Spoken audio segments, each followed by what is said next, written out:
नमस्कार ओडिशा। आज तारीख अगस्ट 12 2025। आसतु जाणीनेबा आज किछि मुख्य खबर। प्रथम खबर, आलास्कार नुहे रूस रे हेबो मीटिंग।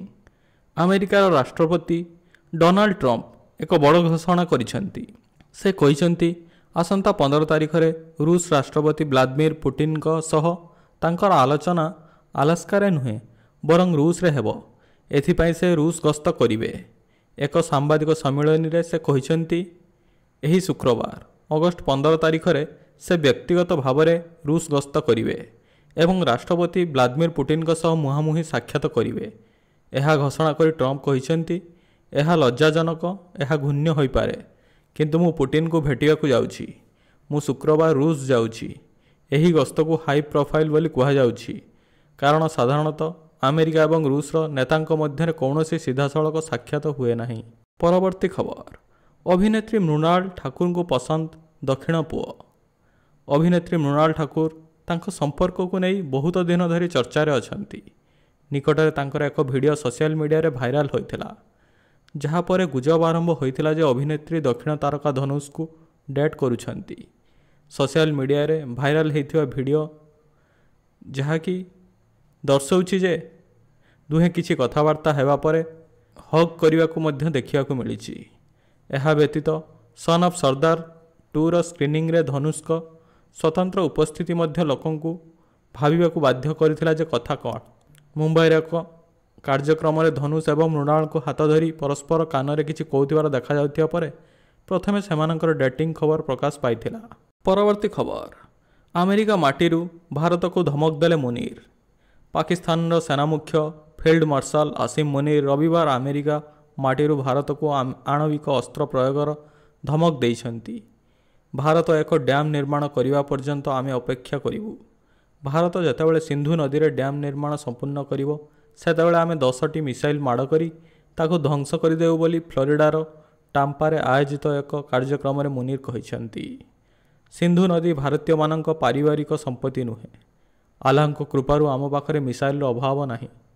उल्लेख्य योग्य जे एप्रिल 22 पहलगाम आतंकवादी आक्रमण पर भारतीय सशस्त्र बलर ऑपरेशन सिंदूर समय भारतर केतोटी युद्ध विमान खसी जाइथिबा विषय उभय पक्षर सूत्ररू प्रकाश पाउछि।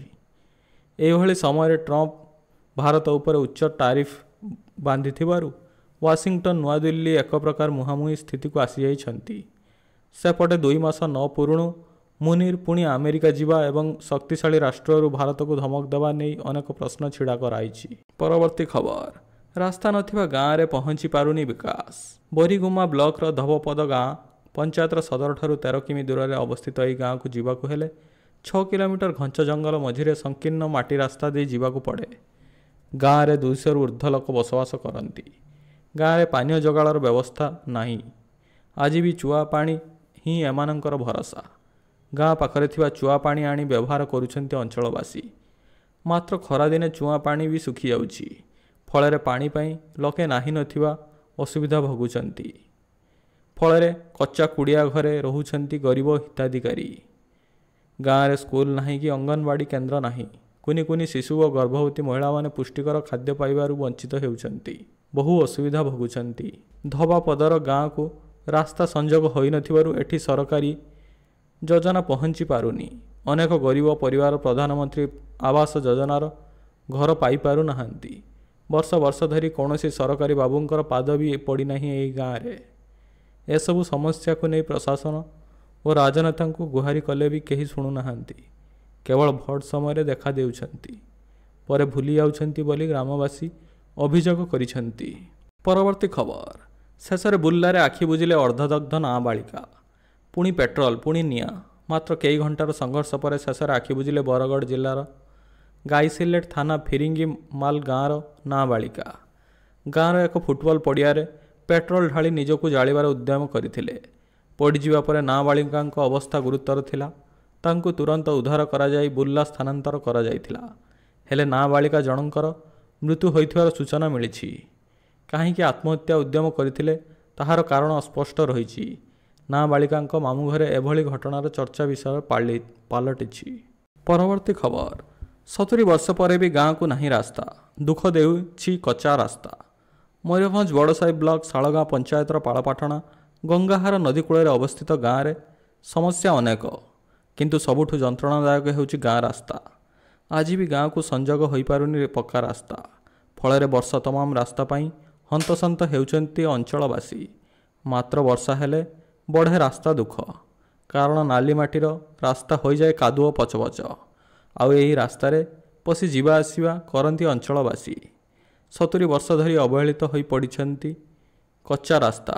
ରାସ୍ତା ତ ନୁହେଁ, କାଦୁଅ ପଚପଚ ଚଲାବାଟ, ଯାହା ଭିତରେ ପଶି ପ୍ରତିଦିନ ଯିବା ଆସିବା କରନ୍ତି ଅଞ୍ଚଳବାସୀ। ବାଲେଶ୍ୱର ସୀମାକୁ ଲାଗି ରହିଥିବାରୁ ମାନଗୋବିନ୍ଦପୁର, ଶାଳଗାଁ ଏବଂ ପାଟୁଳିପୁରା ପଞ୍ଚାୟତର ପାଖାପାଖି 12,000ରୁ ଅଧିକ ଲୋକ ସ୍ୱାସ୍ଥ୍ୟ, ଶିକ୍ଷା, ବେପାର ପାଇଁ ବାଲେଶ୍ୱର ଜିଲ୍ଲା ଉପରେ ନିର୍ଭର କରିଥାନ୍ତି। ମାତ୍ର ରାସ୍ତାର ଏଭଳି ଅବସ୍ଥା ପାଇଁ ଯିବା ଆସିବା ସମସ୍ୟା ଉପୁଜିଛି। ଆତ୍ମହତ୍ୟା କଥା ପାଟିରେ ଧରନି ମୁଖ୍ୟମନ୍ତ୍ରୀ। ଆତ୍ମହତ୍ୟା କଥା ଶୁଣି ତାଗିଦ କଲେ ମୁଖ୍ୟମନ୍ତ୍ରୀ। ଆତ୍ମହତ୍ୟା ପରି କଥା ପାଟିରେ ନ ଧରିବାକୁ କହିଲେ। ତମେ ଆତ୍ମହତ୍ୟା କଲେ ମୁଁ କ'ଣ ପାଇଁ ଅଛି ବୋଲି କହି ବୁଝାଇଲେ ମୁଖ୍ୟମନ୍ତ୍ରୀ। ଦୀର୍ଘ 40 ବର୍ଷ ହେଲା ପୂର୍ତ୍ତ ବିଭାଗରେ ପିଅନ ଭାବେ କାମ କରୁଛନ୍ତି ଜଗବନ୍ଧୁ। ହାତ ଟେକି ଦରମା ଏତେ ବର୍ଷ ହେଲା କାମ କରୁଛନ୍ତି। ସ୍ଥାୟୀ ଚାକିରି କରାଇଦେବେ କହି ଠକି ଆସୁଛନ୍ତି ଅଧିକାରୀ। ଶେଷରେ ମୁଖ୍ୟମନ୍ତ୍ରୀଙ୍କୁ ଅଭିଯୋଗ ଶୁଣାଇବାକୁ ଆସିଥିଲେ, ହେଲେ ମୁଖ୍ୟମନ୍ତ୍ରୀ ଆଗରେ ଆତ୍ମହତ୍ୟା କରିଦେବି ବୋଲି କହିଲେ। ମୁଖ୍ୟମନ୍ତ୍ରୀ ଏପରି ନ କରିବାକୁ ବାରଣ କଲେ। ସରକାରୀ ଚେଷ୍ଟା କରିବେ ସମାଧାନ ପାଇଁ। ଏଭଳି ଆତ୍ମହତ୍ୟା କଥା କହିବା ଭୁଲ। ମୁଖ୍ୟମନ୍ତ୍ରୀ ଲୋକଙ୍କ ପାଇଁ ଅଛନ୍ତି ବୋଲି ସେ ବୁଝାଇଛନ୍ତି। ପରବର୍ତ୍ତୀ ଖବର। ସରକାରଙ୍କ ବଡ଼ ଘୋଷଣା। ଜମିହରାଙ୍କୁ ଜମି ଦେବେ ରାଜ୍ୟ ସରକାର। ପ୍ରାକୃତିକ ବିପର୍ଯ୍ୟୟ ଜମିହରାଙ୍କୁ ଜମି ଦେବେ ସରକାର। ଏପରି କିଛି ପ୍ରତିକ୍ରିୟା ଦେଇଛନ୍ତି ରାଜସ୍ୱ ମନ୍ତ୍ରୀ ସୁରେଶ ପୂଜାରୀ। ମନ୍ତ୍ରୀଙ୍କ କହିବା କଥା, ପ୍ରାକୃତିକ ବିପର୍ଯ୍ୟୟରେ ଯେଉଁମାନେ ଜମି ହରାଇଛନ୍ତି ସେମାନଙ୍କୁ ଜମି ଦେବେ ସରକାର। ଏନେଇ ଖୁବ୍ ଶୀଘ୍ର ସବୁ ଜିଲ୍ଲାପାଳମାନଙ୍କୁ ମଗାଯିବ ରିପୋର୍ଟ। ଜମି ହରାଇଥିଲେ ଜମି ବଦଳରେ ଜମି ମିଳିବ, ଆଉ ସେ ସବୁ ଜମି ସରକାର ପ୍ରଦାନ କରିବେ। ବନ୍ୟା ସମୟରେ ଅନେକ ଲୋକ ଜମି ହରାଇଛନ୍ତି, ସେମାନଙ୍କ ରିପୋର୍ଟ ଆସିଲେ ଜମି ଦିଆଯିବ।